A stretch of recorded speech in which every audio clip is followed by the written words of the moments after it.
Hello बच्चों।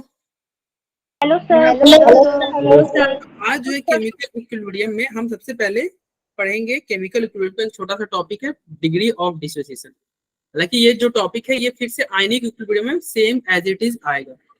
तो आज हम केमिकल इक्विलिब्रियम में डिग्री ऑफ डिसोसिएशन पढ़ेंगे और फिर हम आयनिक इक्विलिब्रियम स्टार्ट करेंगे और वहां पे भी इसको देखेंगे। तो चलो डिग्री ऑफ डिसोसिएशन क्या होता है। देखो, अगर कोई एसिड है जैसे HCl, एसिड ब्रेक होता है कि नहीं? अरे एसिड को तुम रखोगे, HCl को रखोगे तो क्या होगा, H प्लस और Cl माइनस में ब्रेक हो जाएगा। इसी तरह तुम्हारा PCl5 को ये तुम्हारा ब्रेक होगा PCl3 प्लस Cl2 में। अब ये जैसे या कोई और एसिड ले लो तुम, CH3COOH, ये आपका ब्रेक होगा CH3COO माइनस और H प्लस। कब ब्रेक होगा? जब तुम इसको पानी में डालोगे तो इसका क्या होता है, H प्लस ये बाहर निकल जाएगा और पता होगा ना NaCl को डालोगे तो Na प्लस Cl माइनस ऐसे ब्रेक होता है।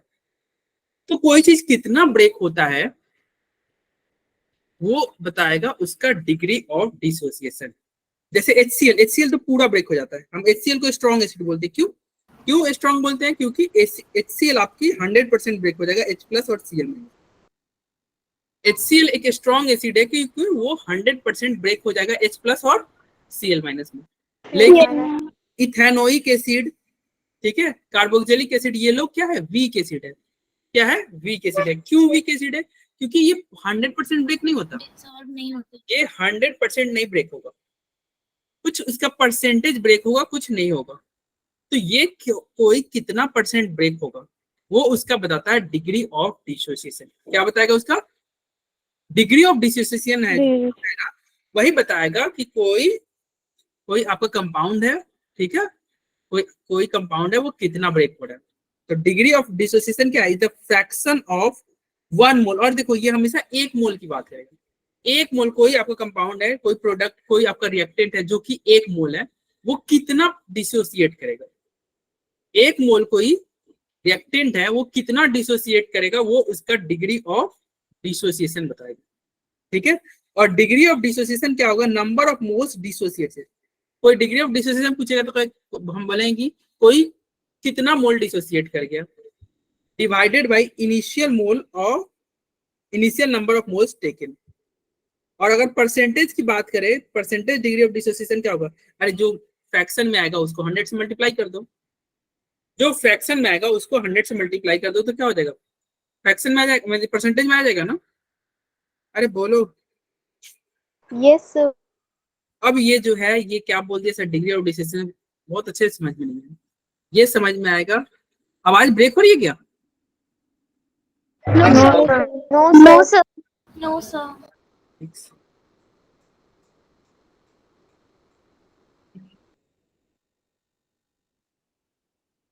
आवाज ब्रेक नहीं हो रही। मेरे यहाँ ठीक है। नुसबा आप अपने नेटवर्क चेक करो। नुसबा ठीक है भाई। देखिए तो देखो, कोई डिग्री ऑफ डिसोसिएशन के बारे में हम बता रहे थे ना।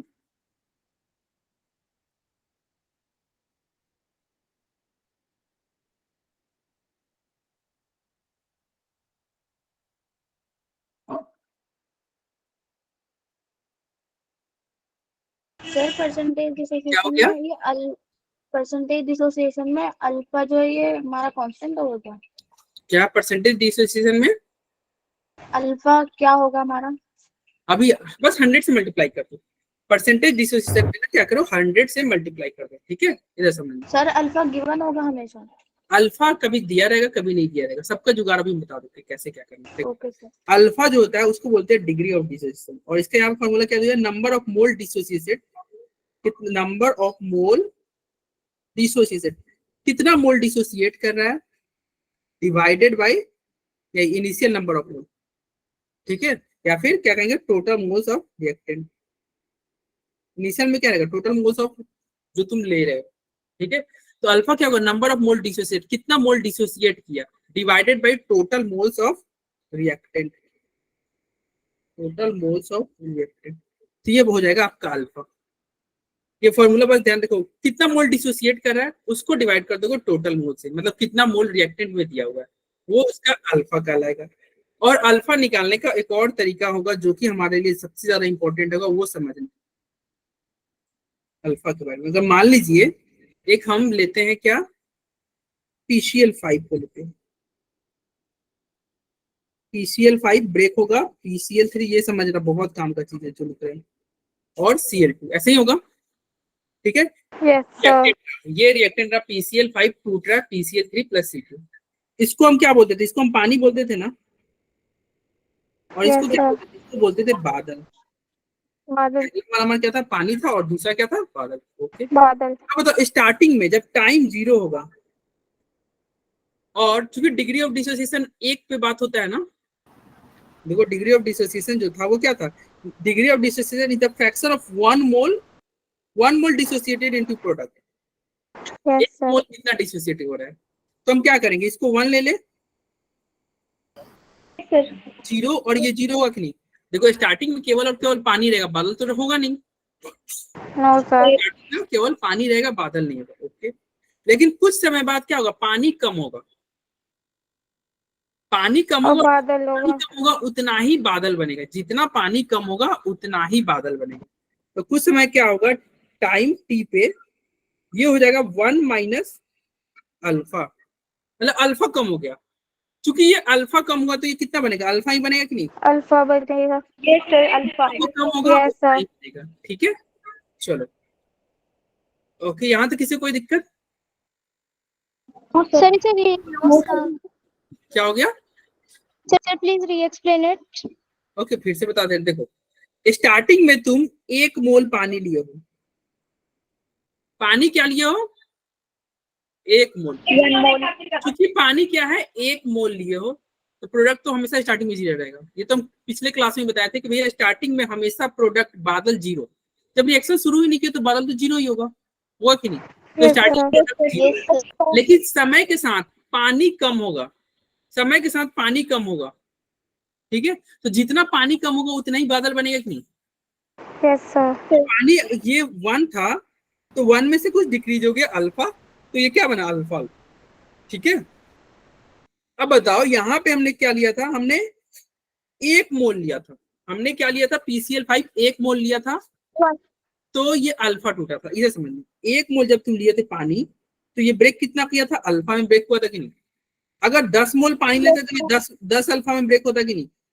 Yes, sir. अगर C मोल पानी लेते तो ये C अल्फा में ब्रेक होता कि नहीं।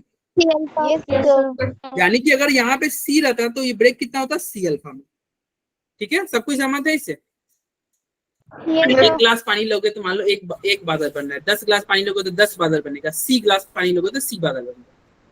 सिंपल। सर रिएक्टेंट पे डिपेंड कर रहा है। रिएक्टेंट के मोल पे डिपेंड करेगा। चलो इधर देखते हैं, अब इसी रिएक्शन को फिर से लिखते हैं। क्या हमारा इक्वेशन था, PCl5 ब्रेक हो रहा है PCl3 प्लस Cl2।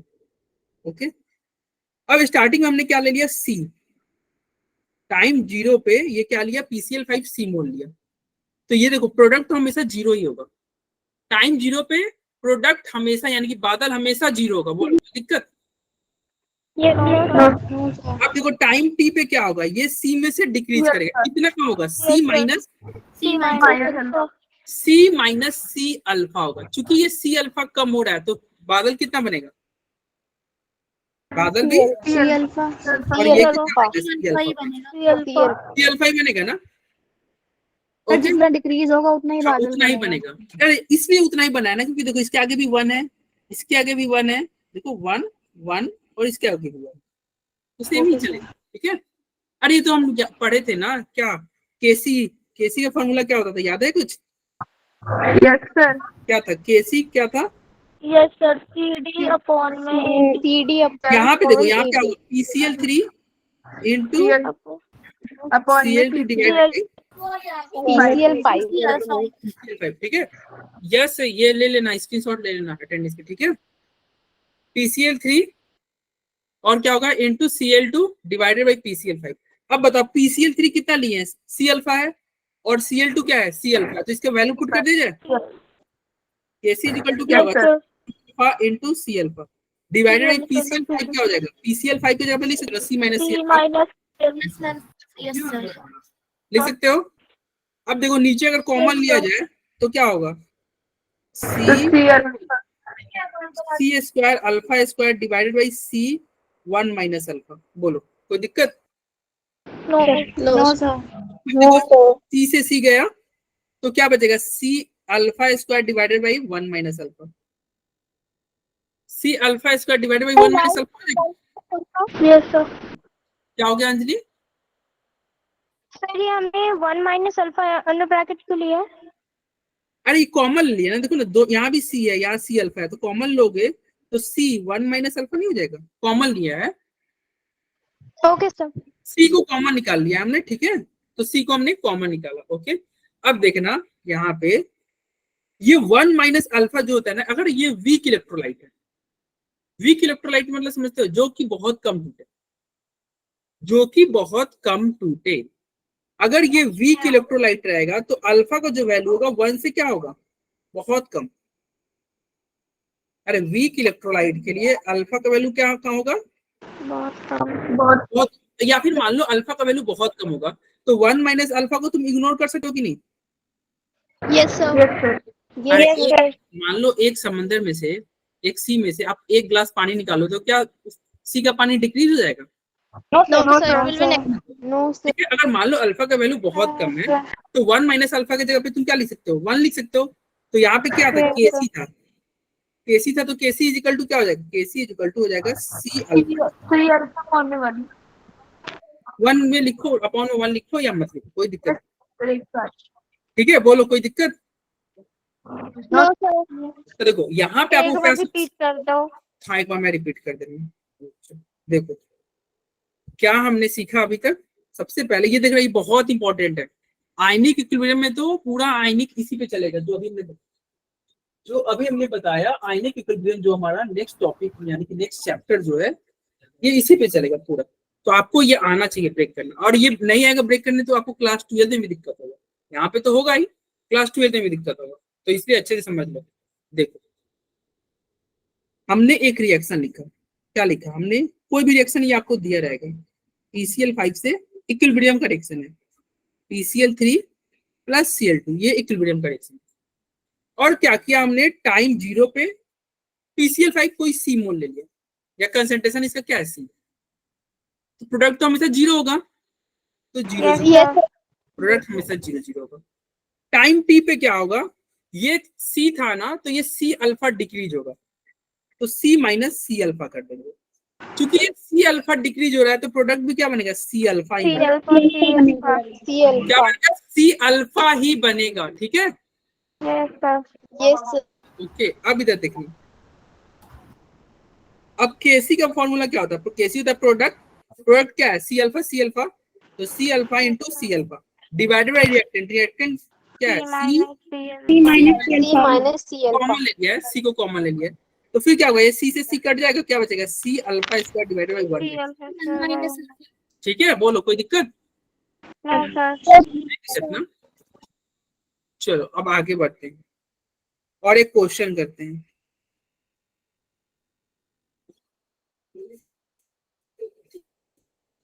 इधर देखना क्वेश्चन,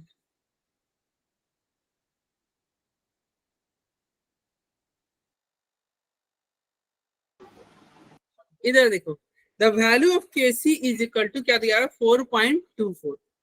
Kc का वैल्यू तुमको दिया हुआ है, ये क्वेश्चन है, ठीक है, देखो ये क्वेश्चन कर लोगे आइडिया हो जाएगा, देखो कैसे सॉल्व करना है। Kc का वैल्यू आपको दे दिया हुआ है, क्वेश्चन है 4.24, टेम्परेचर दिया हुआ है, ठीक है, और रिएक्शन दिया हुआ है, रिएक्शन क्या दिया हुआ है, CO प्लस H2O, CO2 और प्लस H2, यही दिया हुआ है ना। Yes calculate equilibrium concentration of CO2, ये सबका इक्विलिब्रियम कंसंट्रेशन पूछ रहा है, इक्विलिब्रियम पे कंसंट्रेशन पूछ रहा है। If only CO and H2O are present initially, और उसे कंसंट्रेशन दिया हुआ है, CO और H2O का कंसंट्रेशन दिया हुआ है, देखो कैसे करेंगे, वही तरीका होगा। अगर मान लीजिए क्या है ये, if only CO and H2 are present at initial concentration, क्या दिया हुआ है 0.1 दिया हुआ है ना इन सब का।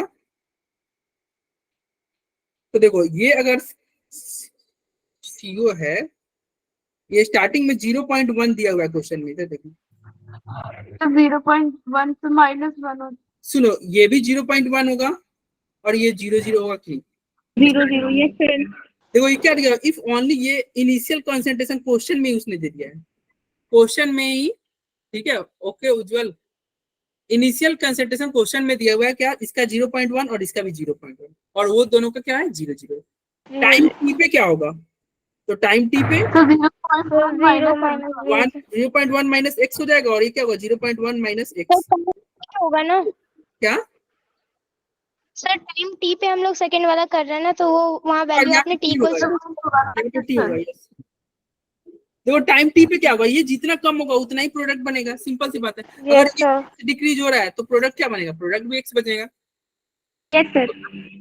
फिर अब क्या किया, अब क्या दिया हुआ है, और इसका हम केसी लिखना चाहे, क्वेश्चन में केसी दिया हुआ है ना, तो केसी लिखना चाहोगे कि क्या होगा, सर Product x क्या यस बनेगा? सर, तो प्रोडक्ट क्या है एक्स और एक्स है, एक्स बाय प्रोडक्ट क्या होगा x x into x square divided by reactant करोगे तो रिएक्टेंट क्या है 0.1 माइनस एक्स, और ये भी क्या है 0.1 माइनस एक्स का होल का स्क्वायर, और ये 2 बार लिखोगे तो इसका स्क्वायर हो जाएगा, होल का स्क्वायर, यस हो जाएगा ना। यस सर, अब यहाँ पे आते हैं क्या, वैल्यू ऑफ केसी, ठीक है।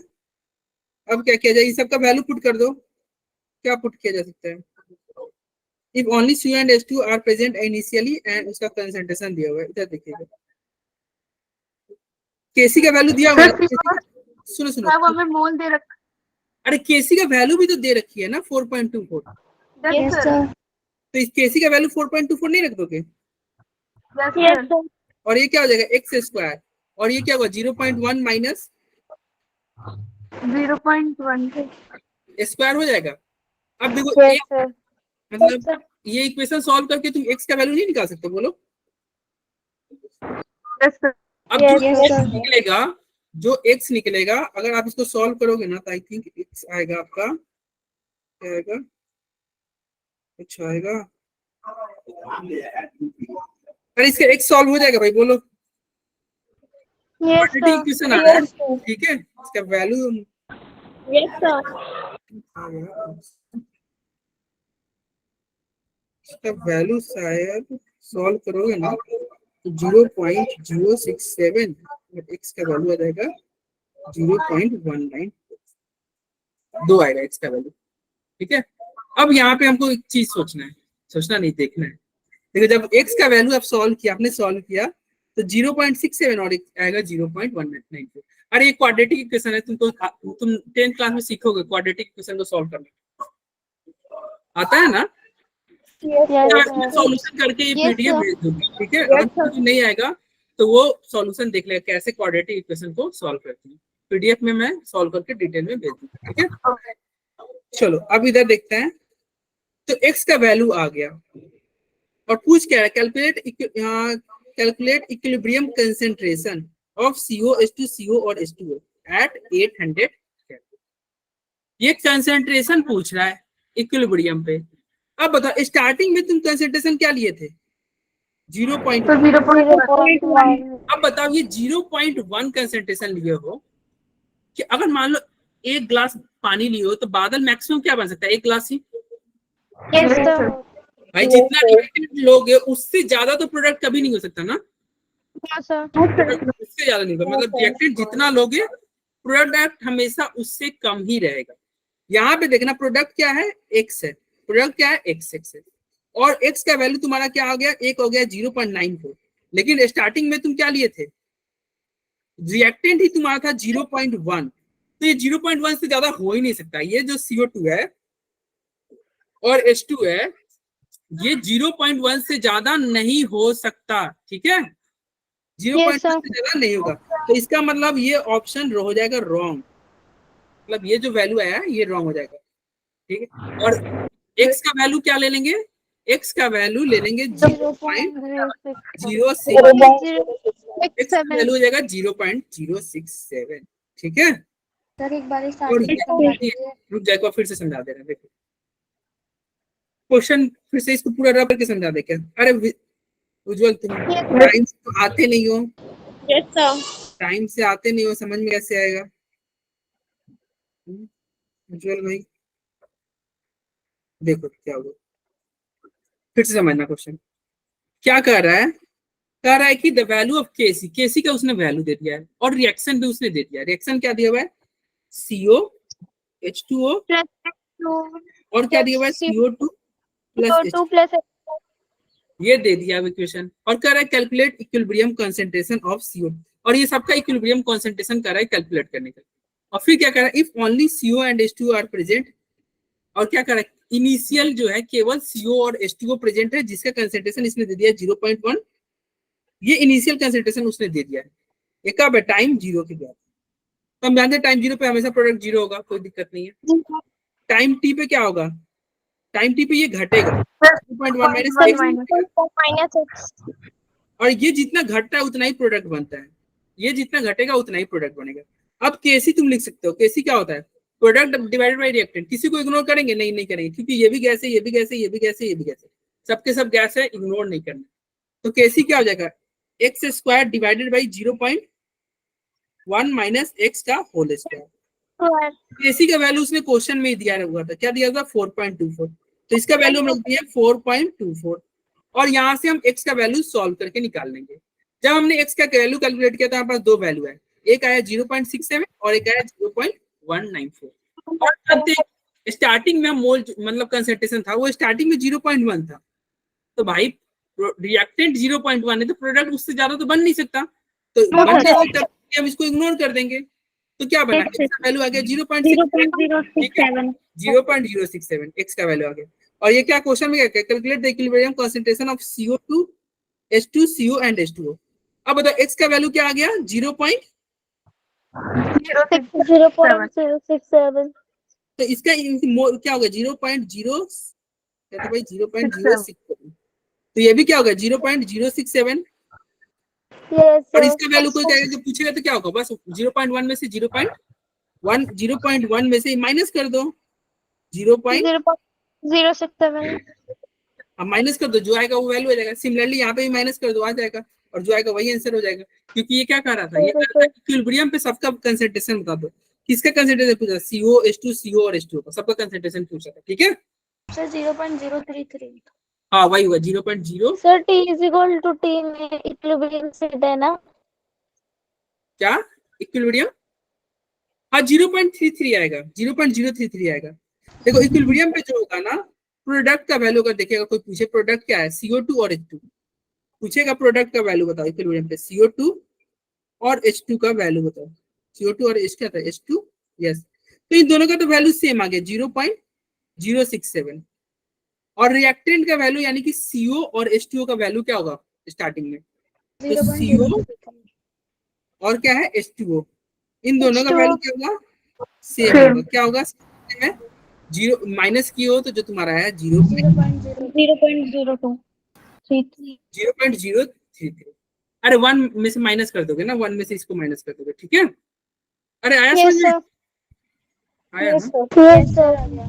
चलो अब आते हैं, आगे बढ़ते हैं। यहाँ पे है थर्मोडायनेमिक इक्विलिब्रियम। तो यहाँ पे क्वेश्चन था,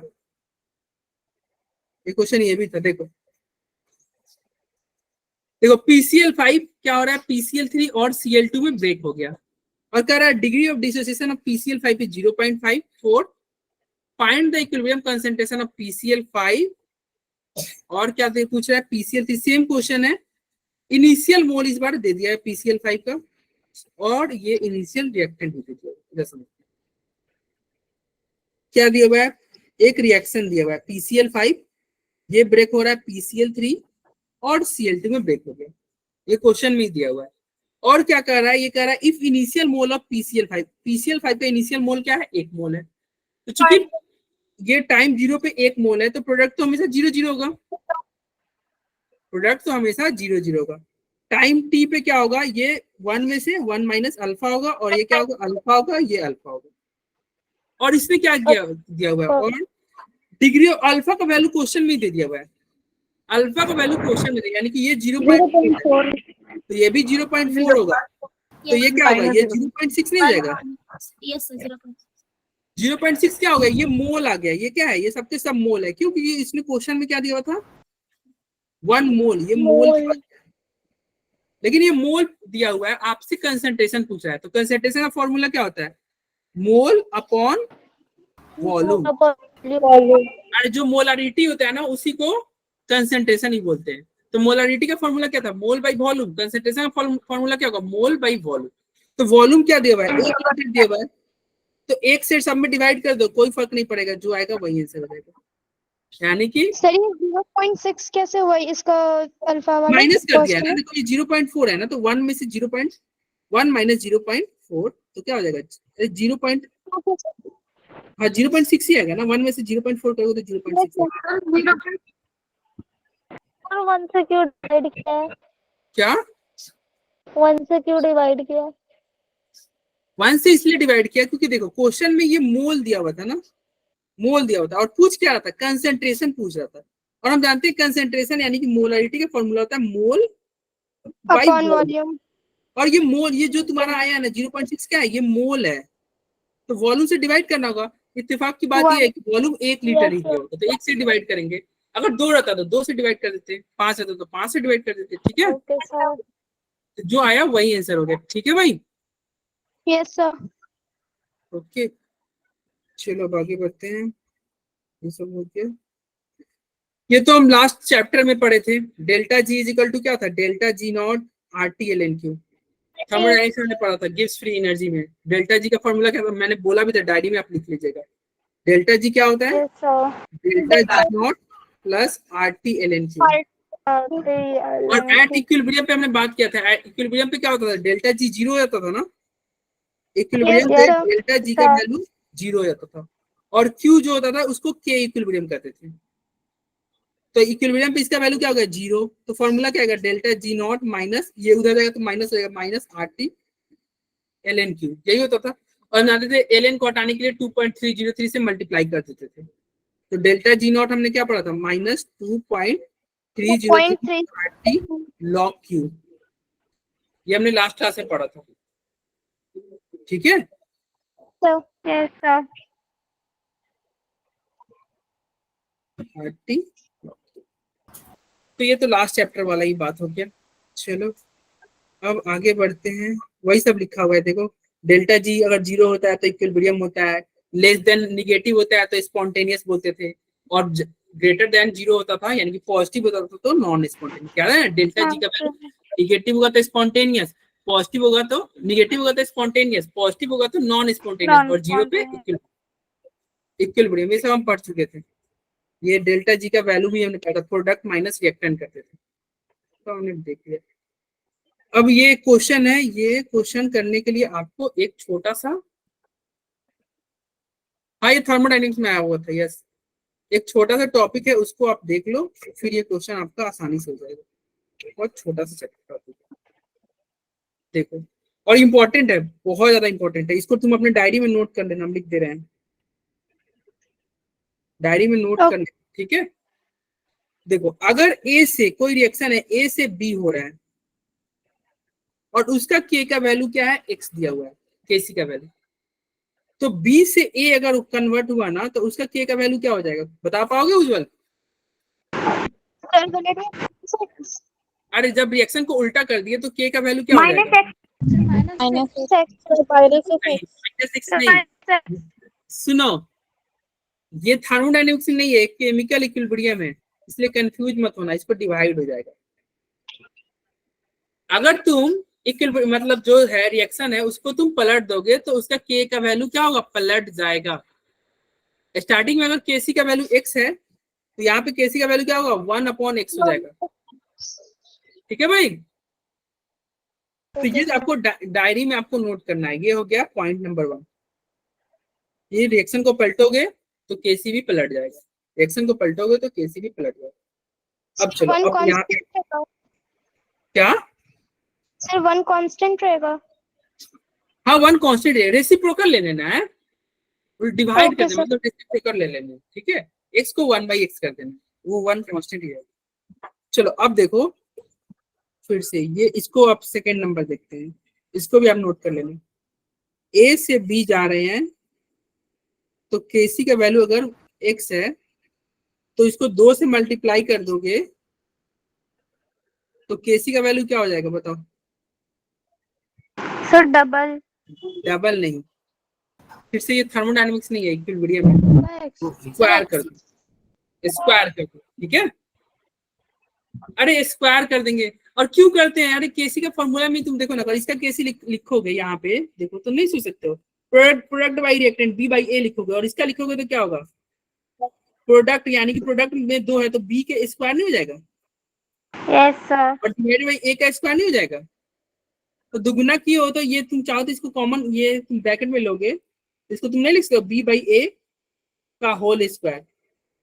और बी बाई ए को एकदम केसी बोल रहे थे तो इसको केसी बोल रहे थे, तो केसी इज इक्वल टू क्या हो जाएगा? केसी डैश इज इक्वल टू क्या हो जाएगा? केसी डैश इज इक्वल टू हो जाएगा, ये केसी था तो केसी का स्क्वायर, यानी कि केसी का वैल्यू क्या था? एक्स था, तो एक्स का स्क्वायर नहीं हो जाएगा? Yes sir. हो जाएगा ना। तो अगर ये ध्यान रखना कि अगर रिएक्शन को तुम कुछ मल्टीप्लाई करोगे तो उसका पावर में चला जाएगा। क्या हो जाएगा? पावर में। फॉर एग्जाम्पल जैसे देखो, इसको अगर 2 से डिवाइड कर देते हैं, अगर क्या किया जाए 2 से डिवाइड कर देते हैं तो केसी का वैल्यू क्या हो जाएगा? इस केस में केसी का वैल्यू क्या हो जाएगा? डैश इज इक्वल टू क्या हो जाएगा? एक्स की पावर 1/2, माइनस 1/2। एक्स की पावर 1/2 जाएगा ना। देखो जो मल्टीप्लाई कर रहे हैं वही उसके पावर में जा रहा है। यहाँ पे देखो a/2 को तुम नहीं लिख सकते हो 1/2 इंटू ए। Yes sir. तो जो मल्टीप्लाई करते हैं वो क्या चला जाता है? उसके पावर में चला जाता है, ठीक है। अरे बोलो। Yes sir. ओके। और एक बच्चा हेस लॉ पूछा था। देखो हेस लॉ क्या होता है ना, कोई रिएक्शन एक स्टेप में करो या 10 स्टेप में करो, हीट का चेंज सेम ही रहता था ना। Yes sir. Yes sir. तो देखो ए से बी गया, फिर क्या हुआ? बी से सी जा रहा है और फिर सी से डी गया। इसका अगर मान लो केसी का वैल्यू क्या है? इसका वैल्यू एक्स है, इसका वैल्यू क्या है? वाई है, और इसका वैल्यू क्या है? जेड है। केसी, केसी डैश, केसी डबल डैश। अब ये देखो तीनों को ऐड कर दिया जाए, तीनों को तुम ऐड करोगे तो बताओ बी से बी कट जाएगा, सी से सी कट जाएगा, यानी कि ए से डी होगा कि नहीं? Yes sir. Yes sir.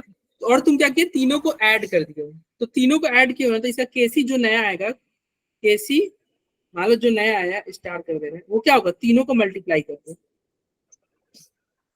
ये आप नोट कर लेंगे, यानी कि रिएक्शन को तुम ऐड करोगे ना तो उसका केसी का वैल्यू क्या होगा? मल्टीप्लाई हो जाएगा। फॉर एग्जाम्पल इसी मान लो इसका वैल्यू दिया था 10 रहता, इसका 20 रहता, और इसका 30 रहता, और इसका बताता, इसका वैल्यू पूछता, तुम क्या करते? 10 गुना 20 गुना 6,000। हाँ 6000 हो जाएगा। 10 गुना 20 गुना 30 कर दिए, ठीक है। अरे आ रहा है कि आसान है ना। तो ये तीनों जो डायरी में लिख लेना, बहुत बड़ा क्वेश्चन इससे पूछा गया है और पूछा जाता है, और मुझे पूरा उम्मीद है मे बी संडे टेस्ट जो होगा इस बार पूछेंगे उसमें ये पूछा जा सकता है। अरे उसके मतलब इसके एप्लीकेशन पूछ लेंगे, जैसे ये न्यूमेरिकल पूछ लेंगे, ठीक है। और इसके ऊपर हम कुछ क्वेश्चन की प्रैक्टिस कल क्लास में करेंगे, डिवीजन क्लास, ठीक है। देखो क्या है, पहला क्या करना है कि भैया जब रिएक्शन को पलट दोगे तो केसी भी पलट जाएगा, केसी क्या हो जाएगा? रेसिप्रोकल हो जाएगा। दूसरा क्या कर रहा है कि अगर उसको मल्टीप्लाई करोगे किसी नंबर से तो वो क्या होगा? उसके पावर में चला जाएगा। अगर डिवाइड करोगे तो वो वैल्यू क्या होगा? वो भी उसके पावर में चला जाएगा। हाँ वो पावर में चला जाएगा, वो पावर में चला जाएगा। जैसे देखो ना यहाँ पे अगर मान लीजिए ऐसे रहता, ए से बी का वैल्यू, केसी का वैल्यू अगर 100 है तो ये क्या आएगा? 2a से 2b, और केसी का वैल्यू को है, क्योंकि दोनों साइड मल्टीप्लाई की हो तो क्या होगा? 100 का 100 की पावर 2 हो जाएगी, ठीक है। पावर में चला जाएगा, सिंपल पावर में चला जाएगा। ओके, आसान तो है। हाँ थर्मोडायनेमिक में हेस लॉ आया था, ये यहाँ पे हम हेस लॉ नहीं पढ़ रहे हैं, थर्मोडायनेमिक में हमने पढ़ा था कि रिएक्शन एक स्टेप में हो या 10 स्टेप में हो, ठीक है। हाँ जो हीट का जो चेंज होगा वो सेम ही रहेगा। तो यहाँ पे आपका जो ये फर्स्ट पार्ट है केमिकल इक्विलिब्रियम वो यहाँ पे कंप्लीट हो रहा है। अब हम स्टार्ट करते हैं सेकंड पार्ट जो कि है आयनिक इक्विलिब्रियम। यहाँ तक किसी को कोई दिक्कत नो सर। नहीं? दिक्कत तो देखो संडे का टेस्ट का जो सिलेबस है ना वो आपका कहाँ तक है, केमिकल इक्विलिब्रियम तक है। सर रिडॉक्स करा ले, ये बाद में करा लेना ये वाला टॉपिक। अरे दोनों सुनो नहीं, यस सर। अरे भैया दोनों एक दूसरे से जुड़ा हुआ है, मतलब दोनों भाई है, कैसे तुम छोड़ दोगे? एक भाई को पढ़ लिया और दूसरे भाई को छोड़ दोगे? फिर ये पर मिड टर्म में रिडॉक्स आ रहा है। अरे ये 2-3 लेक्चर में ये भी नहीं, अरे भैया 2 लेक्चर सुनो, 2 लेक्चर में इसका भी काम निपटा देंगे हम, 2 से 3 लेक्चर में, 2 से 3 लेक्चर में ये भी निपट जाएगा। और रिडॉक्स बोले ना, रिडॉक्स हम 2 से 2.5 और मैक्सिमम 3 लेक्चर में रिडॉक्स कंप्लीट हो जाएगा। रिडॉक्स मैं देखो रिडॉक्स जो है ना आपका मिड टर्म से पहले कैसे भी करा दूंगा, ठीक है भाई? सर पर रिवाइज भी तो करना होगा। क्या हो गया? सर फिर रिवाइज भी तो करना होगा। Yes sir. अरे रिवीजन भी हम करा देंगे, नहीं तो रिवीजन की क्लास एग्जाम के लिए तो गैप भी नहीं मिला। रिवीजन की क्लास हम यस सर, गैप नहीं मिला। आपके लिए रिवीजन की क्लास लगा देंगे। बायोलॉजी, फिजिक्स, केमिस्ट्री तीनों लाइन से है। अरे हो जाएंगे, रिवीजन की नहीं होगा ना तो हम क्लास लगा देंगे, ठीक है? एक्स्ट्रा क्लास मतलब वहाँ पे टॉपिक ये नया टॉपिक नहीं पढ़ा के रिवीजन क्लास की रिवीजन करा देंगे, हो जाएगा। Okay sir. रिडॉक्स को लेकर चिंता मत करो यार, बोले ना 2 लेक्चर में तुम याद करना, मैं रिकॉर्डिंग अब मतलब है यूट्यूब पे मेरी अवेलेबल है रिकॉर्डिंग, मैं भेज दूंगा। तुमने याद ही नहीं किया, कहाँ से भेजूंगा? ठीक है, याद करना। चलो देखो ये जो है केमिकल इक्विलिब्रियम का दूसरा भाई है आयनिक इक्विलिब्रियम। बिल्कुल सेम होगा, सारा कहानी बिल्कुल सेम होगा। तो सर जब बिल्कुल सेम होगा तो इसको पढ़ते क्यों है? देखो केमिकल इक्विलिब्रियम में केमिकल ब्रेक हो रहा था, ठीक है, और इसमें आयन में ब्रेक होगा। जैसे देखो केमिकल इक्विलिब्रियम में हमने किसको तोड़ा, हम तोड़ रहे थे PCl5 को। PCl5 कोई आयन में नहीं टूट रहा था, ये देखो PCl3 दो अलग अलग कंपाउंड में टूट रहे थे कि नहीं? Yes sir. लेकिन यहाँ पे क्या होगा, यहाँ पे हम ब्रेक करेंगे एसिड आयन को, आयन से ब्रेक करेंगे। जैसे मान लो इसको ब्रेक किया गया, आयन से ब्रेक हुआ ना। Yes sir. Chemical equilibrium sir. बिल्कुल सेम है, बिल्कुल सेम है। यहाँ पे भी केसी निकलेगा, ठीक है? केसी कैसे होता है? प्रोडक्ट बाय रिएक्टेंट, वही करेंगे ना। Yes sir. तो यहाँ भी प्रोडक्ट बाय रिएक्टेंट सब कुछ वही होगा, ठीक है, सारा कुछ वही होगा।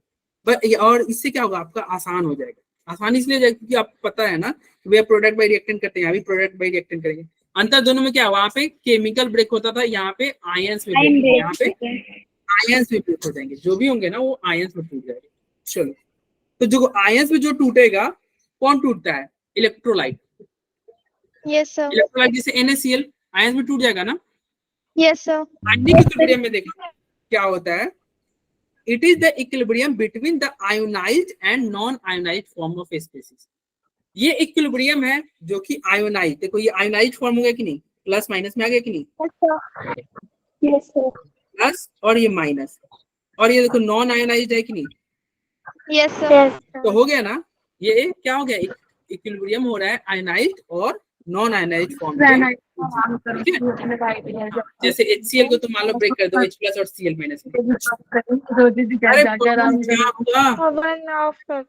अरे कोई काम करेगी। हाँ काम कर लो तुम यहीं पे। पवन ऑफ कर लो अपना माइक। हाँ मैंने ऑफ कर दिया पवन।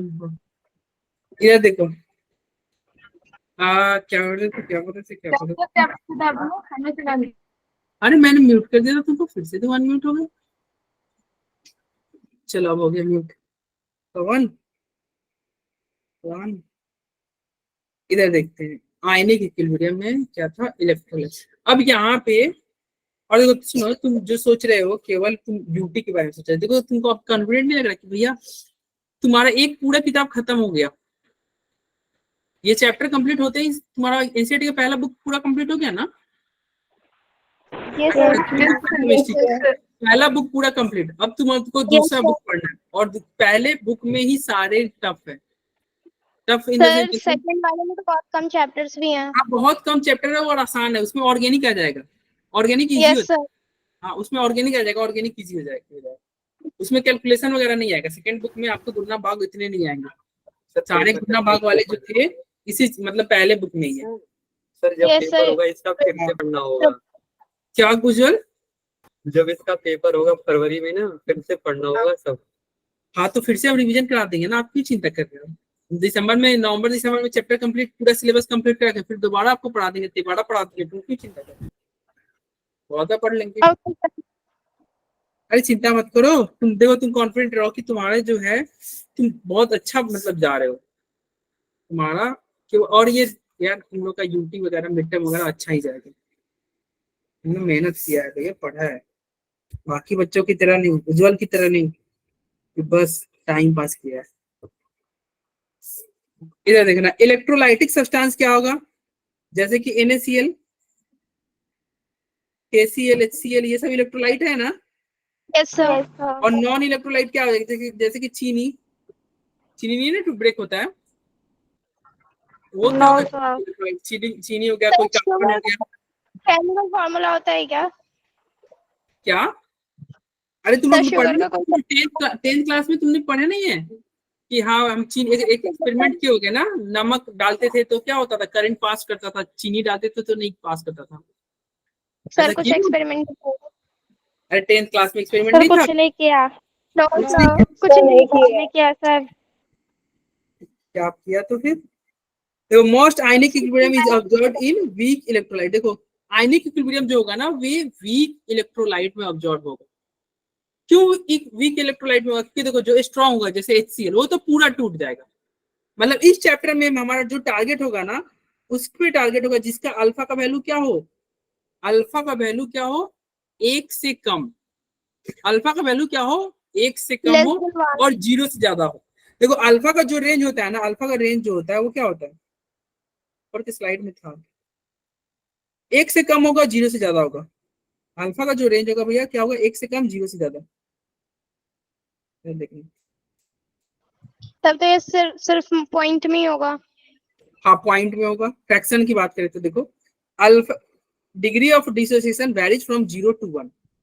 1 से ज्यादा कभी नहीं हो सकता, क्योंकि कोई भी चीज 100% टूटेगा, उससे ज्यादा नहीं टूटेगा। अगर अल्फा का वैल्यू 0 है, इसका मतलब कुछ भी नहीं टूट रहा है, और अल्फा का वैल्यू क्या है, 1 है, तो इसका मतलब 100% टूट गया। 1 किसका आएगा, जैसे कि स्ट्रॉन्ग इलेक्ट्रोलाइट HCl, NaCl, ये सब क्या है, अल्फा का वैल्यू 1 होगा, ये पूरी तरह Yes, से। sir. और इसके बारे में हम नहीं पढ़ेंगे, किसमें, आयनिक इक्विलिब्रियम में हम इसके बारे में नहीं पढ़ेंगे। आयनिक इक्विलिब्रियम में हम पहले वाले केस के बारे में पढ़ेंगे, नहीं पहले वाले में तो कोई नहीं, इस केस में मतलब जो कुछ टूट रहा हो, पार्शियली ब्रेक हो रहा हो, 100% ब्रेक नहीं हो रहा, कुछ पार्शियली टूट रहा है, ठीक है, उसके बारे में पढ़ेंगे आयनिक इक्विलिब्रियम में।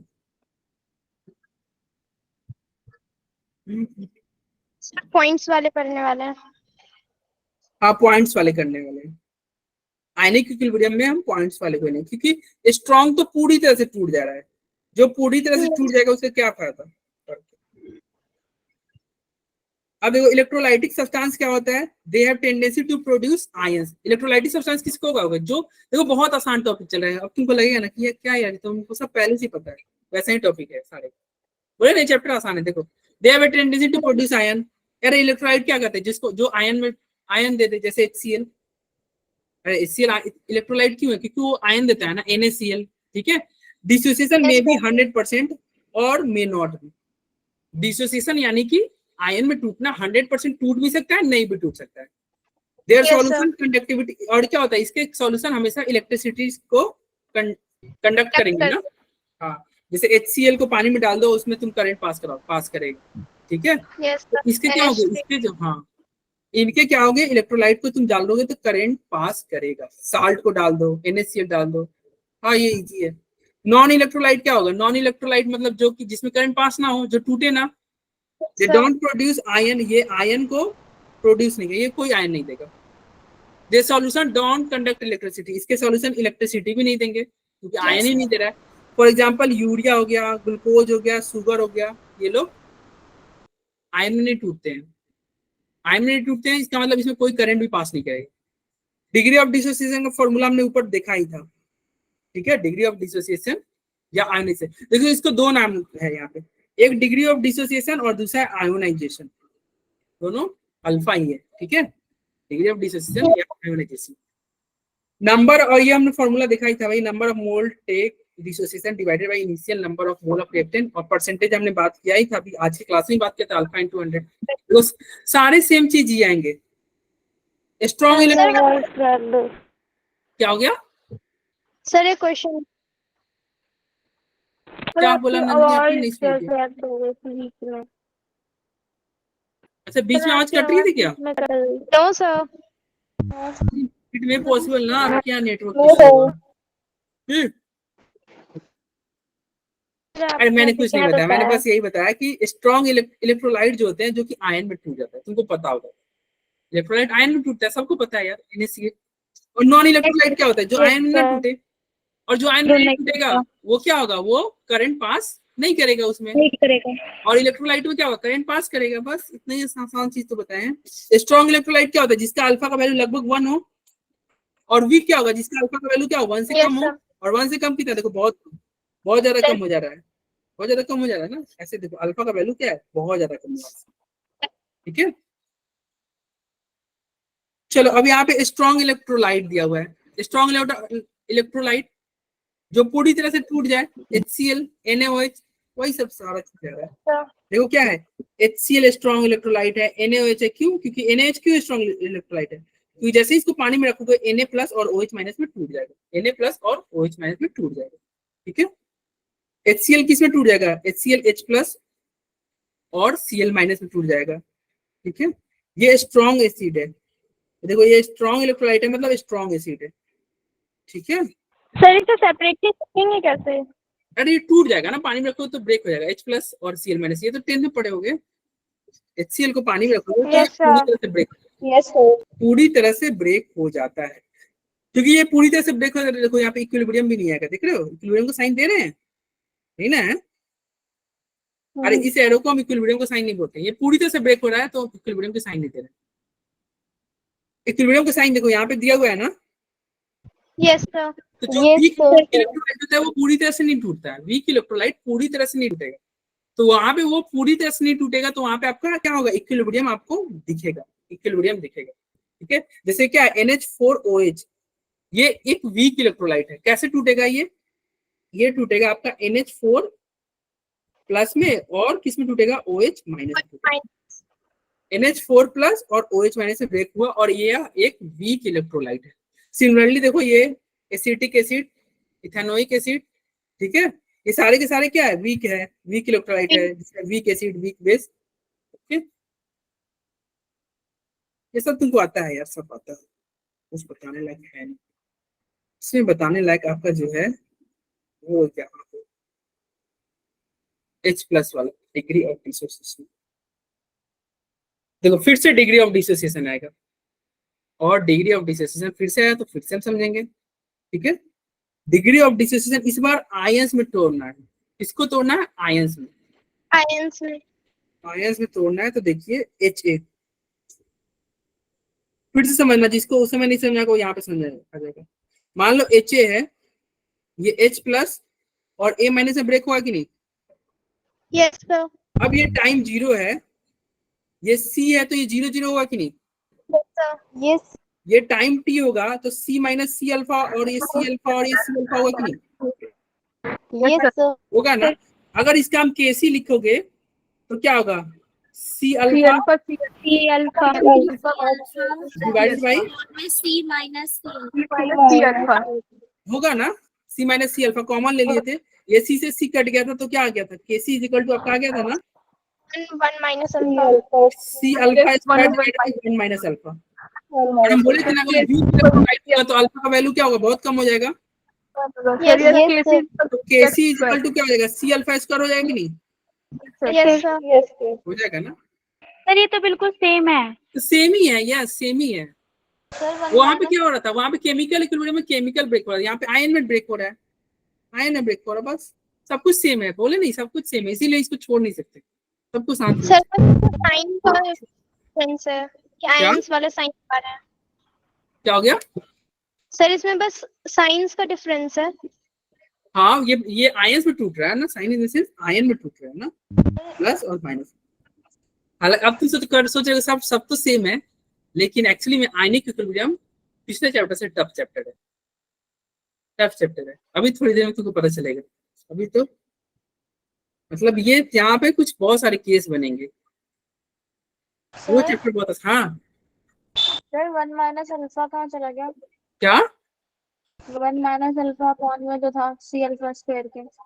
क्योंकि देखो ये वीक इलेक्ट्रोलाइट रहेगा ना, तो वीक इलेक्ट्रोलाइट का अल्फा 1 से बहुत छोटा होता है, 1 से बहुत छोटा होता है। अब बताओ 1 से अगर ये वैल्यू बहुत छोटा जाए, यानी कि मान लो इसका वैल्यू का 0.00001, तो भाई 1 में से उतना छोटा घटाओगे तो हम लगभग 1 के बराबर नहीं हो जाएगा?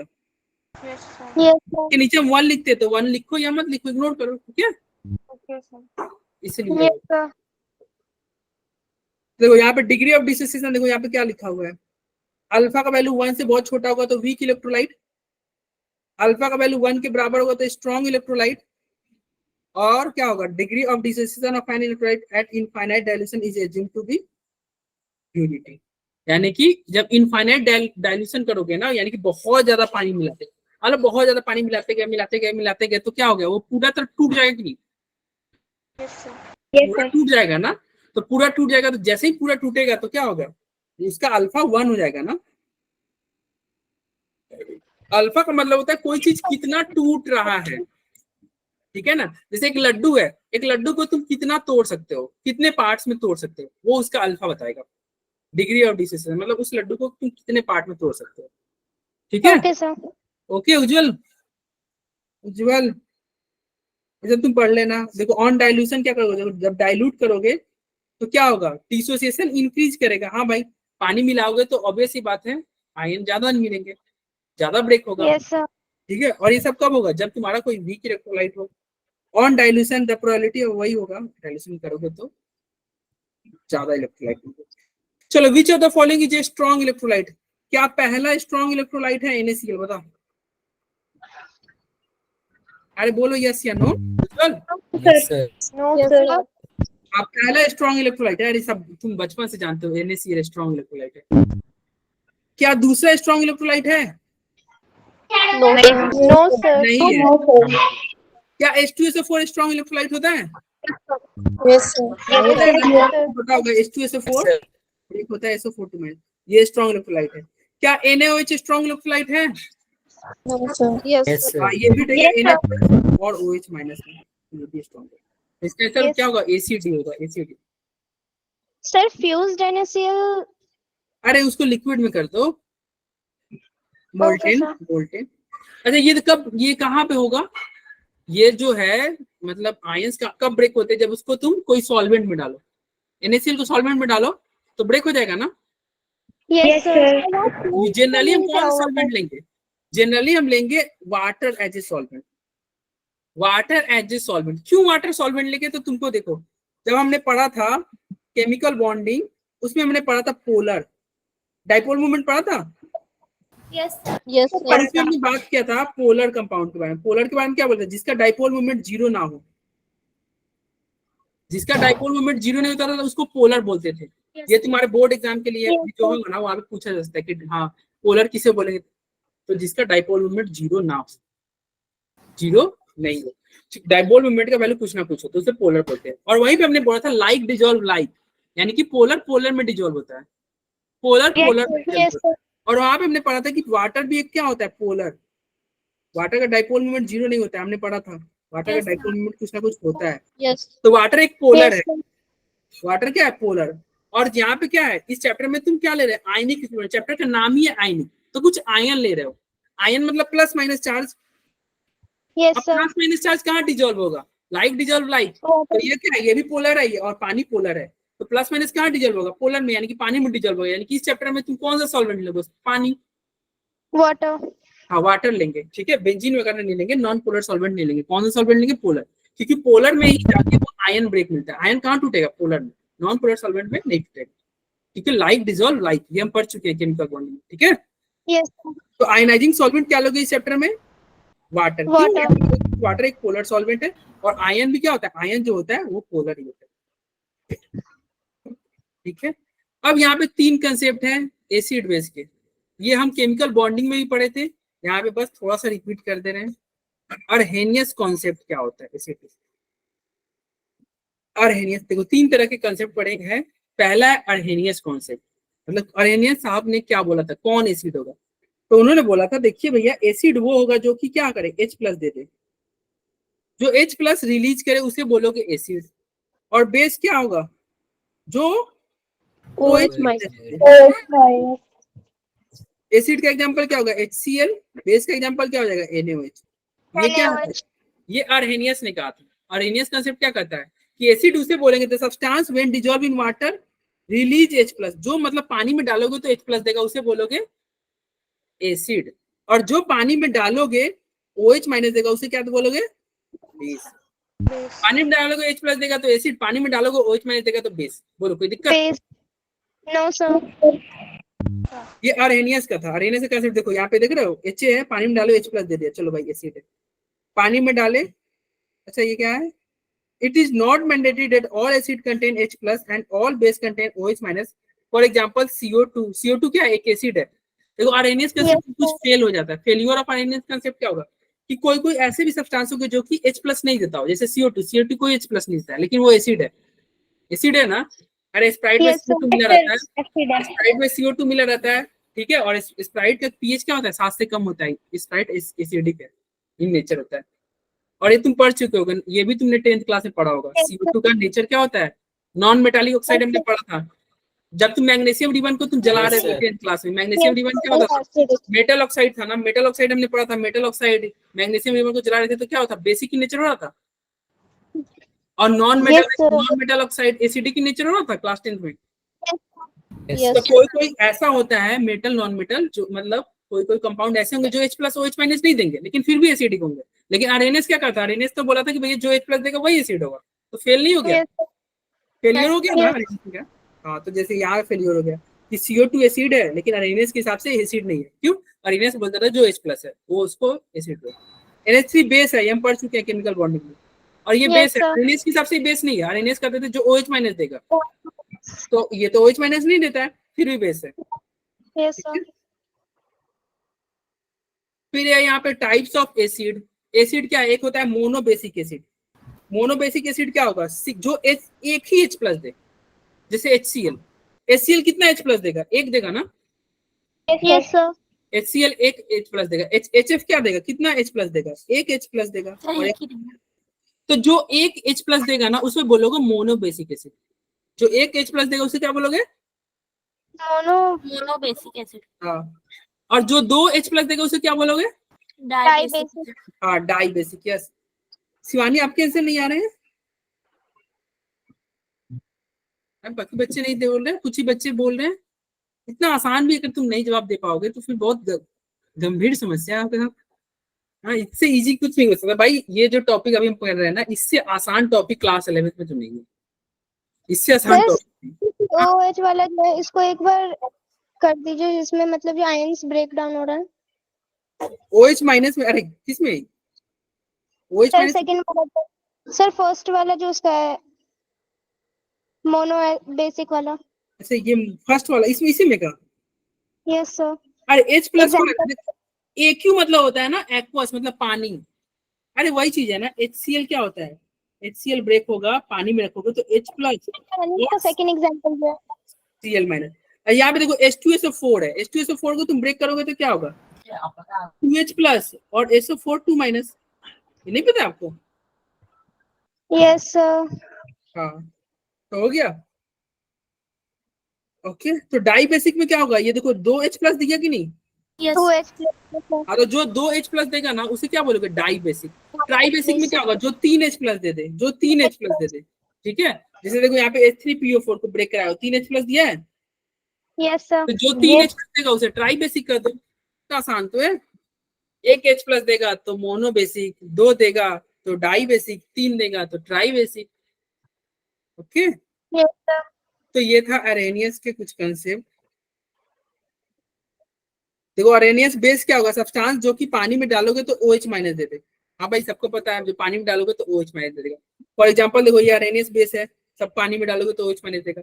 इसको भी पानी में डालोगे तो, अरे ये कितना बेस कितना OH माइनस देगा, पानी में डालोगे तो Ca2 प्लस और क्या होगा 2OH माइनस होगा कि नहीं? Yes sir. तो कितना OH माइनस दिया? 2 दिया कि नहीं? तो क्या सर बोलोगे? ट्राइएसिडिक में 3 सुनो, डाई एसिडिक बेसिक बोलेंगे। देखो नाम में थोड़ा अंतर हो रहा है। देखो एसिड के लिए हम, अगर एसिड था ना तो उसे बोल रहे थे मोनो बेसिक, बेसिक बोल रहे थे, ना कि बोल रहे थे मोनो एसिडिक। मोनो एसिडिक नहीं बोल रहे थे, मोनो बेसिक बोल रहे थे। क्यों मोनो बेसिक बोल रहे थे? क्योंकि इसको एक बेस चाहिए, एक H प्लस है तो इसको न्यूट्रल होने के लिए कितना H बेस चाहिए? एक बेस चाहिए, यानी कि OH माइनस चाहिए ना। इसको हम डाई बेसिक क्यों बोल रहे थे? क्योंकि इसके पास 2 H प्लस है, तो इसको न्यूट्रल होने के लिए कितना बेस चाहिए? 2 बेस चाहिए कि नहीं? तो जो चाहिए होता था ना हाई, जो उसको चाहिए होगा उसी पे उसका नाम पड़ा है। मोनो बेसिक मतलब उसको दो बेस चाहिए। ट्राई बेसिक मतलब क्या होगा? जिसको 3 बेस चाहिए। ठीक है, अब यहाँ पे देखना आर्हेनियस बेस में हमने यहाँ पे देखा है मोनो एसिडिक। मोनो एसिडिक मतलब क्या? जिसको एक एसिड चाहिए। एक एसिड किसको चाहिए? जैसे देखो NaOH कैसे टूटेगा? Na प्लस और OH माइनस, क्योंकि OH माइनस है तो इसको कितना बेस चाहिए? मतलब कितना एसिड चाहिए? एक ही ना। एक H प्लस मिलेगा तो ये न्यूट्रल हो जाएगा। तो एक H प्लस चाहिए तो इसका नाम क्या हो जाएगा? Mono acidic. क्या नाम होगा? Mono acidic.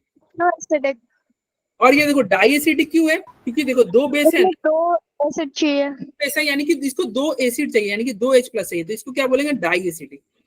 और याद रखना H प्लस को ही प्रोटॉन बोलते हैं। H प्लस को हम क्या बोलेंगे? प्रोटॉन। ठीक है, H प्लस को प्रोटॉन बोलते हैं। तो चूंकि ये डाई बेसिक है और H प्लस दे रहा है तो इसको डाई प्रोटिक भी बोल सकते हो, क्योंकि प्रोटॉन से ही आ गया प्रोटिक।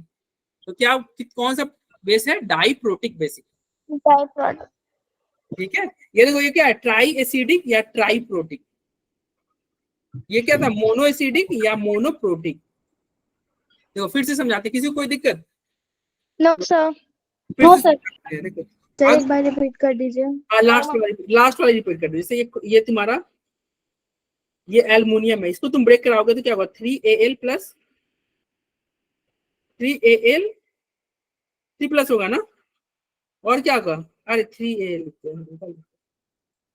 एल्युमिनियम तो एक ही है ना, तो यानी कि Al3 प्लस होगा। एल्युमिनियम तो एक है और क्या है? OH3 है। OH3 है यानी कि 3OH माइनस। अब देखना यहाँ पे OH की वैल्यू क्या है? 3 है, तो इसको कितना प्रोटॉन चाहिए? प्रोटॉन मतलब H प्लस, 3 H प्लस चाहिए। तो इसको क्या नाम देंगे? चूंकि 3 H प्लस चाहिए तो इसको क्या बोलेंगे? Try acidic. क्या बोलेंगे? Try acidic. और उसी को प्रोटॉन भी बोलते हैं, तो क्या बोलेंगे? Try protic. क्या बोलेंगे? ट्राई एसिडिक या ट्राई प्रोटिक। ठीक है, यस सर। ओके। अरे बहुत आसान आसान चीज है। और लिमिटेशन ऑफ आर्हेनियस थ्योरी क्या है? देखो वही लिमिटेशन होगा जो हमने पहले बोला था कि it is limited to aqua solution only. पहला तो ये एक्वा सॉल्यूशन के लिए लिमिटेड है। क्या कहता था कि भाई जब पानी में डालोगे तो जो H प्लस दे रहा है उसको एसिड, पानी में डालोगे जो OH माइनस देगा उसको बेस। तो ये एक्वा सॉल्यूशन के लिए लिमिटेड है। दूसरा क्या कहा था कि ये एक्सप्लेन नहीं कर पा रहा था उन एसिड को और उन बेस को जिसमें H प्लस और OH माइनस नहीं थे। जिसमें H प्लस जैसे CO2 को ये एक्सप्लेन नहीं कर पाएगा कि CO2 एसिड क्यों है। ठीक है भाई। Yes sir. NH3 क्या होता है? एक बेस होता है। ये एक्सप्लेन नहीं कर पाएगा कि NH3 बेस क्यों है। इसको कौन एक्सप्लेन करेगा? Lewis acid base concept. Lewis acid base concept करेगा। ठीक है, तो देखो सर यहाँ कल क्या सर यहाँ से कल करें? नहीं, अब ये वही उसी से रिलेटेड टॉपिक है ना, इसलिए इसको कंप्लीट करके और खत्म कर देना 2 मिनट और। ठीक है, देखो ब्रॉन्स्टेड एसिड क्या होता है? जो H जैसे देखो अरेनियस क्या कर रहा था? अरेनियस क्या था कि जो H प्लस दे दे, ब्रॉन्स्टेड भी क्या कहेगा? जो H प्लस दे दे। दोनों तो एक ही बात कहा। Species which can donate H plus, जो H प्लस दे देगा उसे क्या बोलोगे? ब्रॉन्स्टेड एसिड बोलोगे। ठीक है, जैसे देखो यहाँ पे तुम्हारा HX प्लस B है, ये क्या हो गया? HX donate H plus, so it is Brønsted acid. देखो HX जो है, HX की जगह पे HCl मान लो, HCl के साथ कोई B जुड़ा हुआ है, कोई आप B रख दिए HCl में, तो क्या होगा? ये H इस B को दे देगा, H इस B को दे देगा, तो क्या होगा? HB plus. Yes sir. और फिर ये क्लोरीन बाहर आ जाएगा यानी कि Cl माइनस। क्योंकि देखो यहाँ पे ये H प्लस दे रहा है कि नहीं अपने पड़ोसी को? Yes sir. जो पड़ोसी को H प्लस दे देगा उसे बोलोगे ब्रॉन्स्टेड एसिड। देखो ब्रॉन्स्टेड और अरेनियस में अंतर समझना। अरेनियस क्या करता है कि जब एसिड को पानी में डालोगे तो H प्लस में ब्रेक हो जाएगा, जो Yes, एसिड sir. डालोगे पानी में तो H प्लस दे रहा है। ब्रॉन्स्टेड क्या कहता है कि देखिए भैया जब एसिड को पानी में नहीं डालना है, एसिड को अगर कोई रिएक्शन कराओ, किसी के साथ रिएक्शन कराओगे और वो अगर H प्लस दे देगा, H प्लस दे रहा है ना, जैसे यहाँ पे देखो H यहाँ पे आ Yes, गया, sir. तो H प्लस दे देगा तो उसे क्या बोलोगे? ब्रॉन्स्टेड एसिड बोलोगे। ठीक है, ब्रॉन्स्टेड एसिड बोलोगे। और ब्रॉन्स्टेड बेस क्या होगा? जो क्या करे, जो एक्सेप्ट कर ले H प्लस को, जो H प्लस को एक्सेप्ट कर लेगा उसे बोलोगे ब्रॉन्स्टेड बेस। जैसे देखना NH3 ये हम पढ़ चुके हैं कब? जब केमिकल बॉन्डिंग पढ़े थे। NH3 plus H plus. हाँ, आप 2 मिनट में क्लास ओवर करेंगे यार, 2 मिनट बस। देखो NH3 और H प्लस है, NH3 पे क्या है? लोन पेयर है ना। Yes, sir. अब ये लोन पेयर H प्लस को अटैक करेगा और क्या बनेगा? एक प्रोडक्ट बनेगा NH4 plus. NH4 plus product बन गया ना। चूंकि ये क्या हो रहा है, ये NH3 एक H प्लस को ले रहा है, तो इसे क्या बोलेंगे? इसे बोलेंगे ब्रॉन्स्टेड बेस। ब्रॉन्स्टेड एसिड क्या होता है? जो H प्लस को दे दे, अपने पड़ोसी को H प्लस दे दे। और ब्रॉन्स्टेड बेस क्या होगा? जो H प्लस को ले, ले रहा है हाँ, जो H प्लस को देगा उसे क्या बोलेंगे? एसिड। Brønsted acid. देखो ये H प्लस को दे रहा है, इसे क्या बोलेंगे? एसिड। देखो एग्जाम में तुम्हारे ये सब क्वेश्चन आ सकते हैं, ये थ्योरेटिकल क्वेश्चन है ना, स्कूल एग्जाम वगैरह में पूछ सकते हैं। ब्रॉन्स्टेड एसिड क्या होगा? जो H प्लस को दे दे, किसको दे? पड़ोसी को। ब्रॉन्स्टेड बेस क्या होगा? जो H प्लस को ले ले। तो बताओ यहाँ पे ये ब्रॉन्स्टेड एसिड है, तो ये B को हम कर सकते हैं Brønsted base? Yes, sir. Yes, sir. ये H प्लस तो ले ही रहा है ना, हाँ भाई कर सकते हैं, ये ब्रॉन्स्टेड बेस कर सकते हैं। देखो यहाँ पे लिखा भी है here B accept H plus, so ये क्या कहलाएगा? ब्रॉन्स्टेड बेस कहलाएगा। ठीक है, Bronsted base is the species जो कि क्या करेगा? जो कि एक्सेप्ट करता है किसको? H प्लस को। जो H प्लस को एक्सेप्ट करता है उसे ब्रॉन्स्टेड बेस कहते हैं। जो H प्लस को एक्सेप्ट करता है उसे ब्रॉन्स्टेड बेस कहते हैं। ठीक है भाई। Yes, sir. तो Yes, अगली sir. क्लास में हम पढ़ेंगे इसके आगे कंजुगेट एसिड और कंजुगेट बेस, जो कि बहुत आसान टॉपिक है, बच्चा वाला टॉपिक है। ठीक है, तो आज Okay, की sir. रहने दीजिए। किसी Yes, को sir. नहीं समझ में आया तो वो पूछ ले, मैं बता दूंगा। और यस यस बोल रहे हो? यस, रिकॉर्डिंग कब तक अपलोड होगी? रिकॉर्डिंग आज ही अपलोड, आज हम डाल देंगे अपलोड होने के लिए, कल आप भेज दीजिए डायरेक्ट।